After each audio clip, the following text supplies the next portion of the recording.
Salam guys, jumpa lagi dengan aku Syaman Abasan. Dan kali ni aku nak share korang tentang ni. Aku mau tukar tangki flush tandas.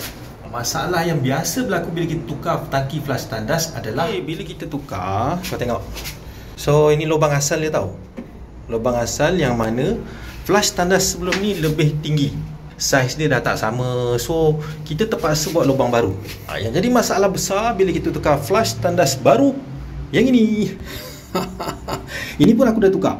Kalau tidak sebelum ni dia pakai elbow macam ni lah, dan dia terus masuk dekat dalam. Macam ni lah keadaan dia. Ini aku dah potong.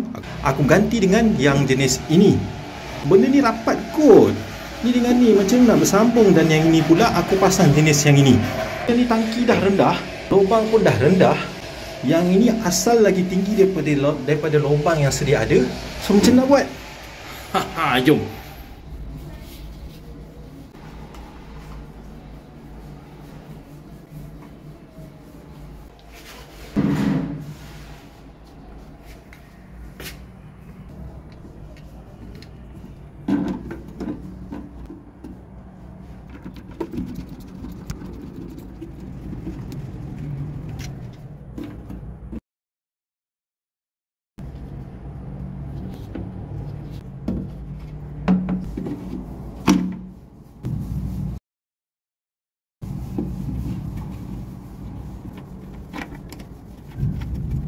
Okay guys, adalah ni yang aku maksudkan. Boleh menyelesaikan masalah tidak samarataan terhadap lubang tu.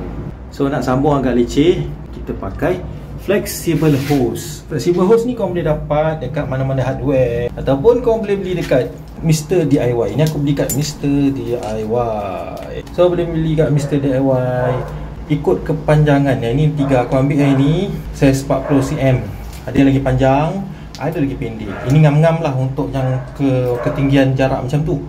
Itu korang kena ukur sendiri ikut kesesuaian. Sebab nanti kita perlukan lebih tau. Walaupun nampak macam sana macam pendek je kan, rendah je, sikit je jarak dia yang dia perlukan.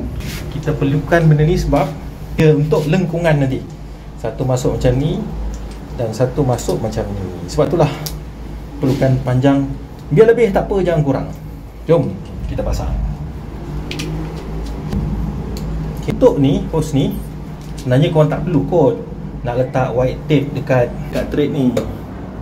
Tak payah. Sebab benda ni dah siap dah. Dia dah siap getah dekat dalam dia. Nampak tu?